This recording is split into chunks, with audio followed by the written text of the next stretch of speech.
World Cup 2018, Terry Butcher reveals how England can win in Russia. Terry Butcher played in 3 World Cups from 1982 to 1990 and his record in the opening game of each is 1-1, drew 1, lost 1. Based on that experience, it is not how you start, he advises Gareth Southgate's squad for the tournament, but how you keep going, and explains how press hammerings, Monopoly and even exposed jockstraps can raise spirits high enough to go deep into the tournament. It is no good starting off like a sprinter if you soon run out of juice. To win a World Cup you have to build up momentum.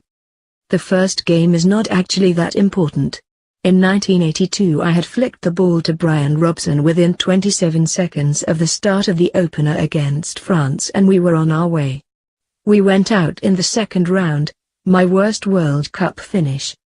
By contrast, we lost the first game in 1986 and then drew the next game against Morocco.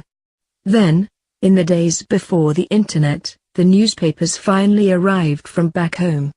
We knew roughly what we were thinking, but the barrage of criticism. Emlyn Hughes, I remember, had said he was embarrassed to be English. When you read newspapers that criticize you personally, professionally and everything else, that stimulates you more than anything else. Our World Cup hopes were hanging by a thread and we were in danger of being the laughingstock of the tournament, coming home before the postcards. We wanted to leave that to the Scots. Sir Bobby Robson showed us a flip chart with all the permutations and equations for us to avoid getting on that first plane home, and it was so complicated he simply wrote on the bottom of it, just win.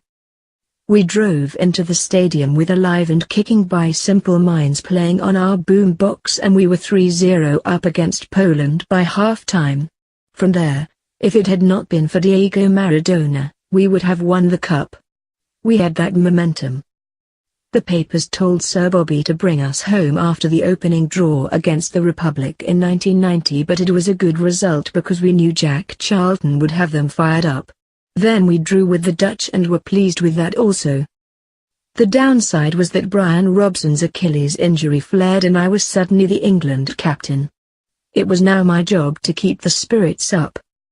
The Dutch, Italians and Germans enjoy the time away, but English players tend to see tournaments as prison camp, and certainly in 1990 we had to do certain things at certain times.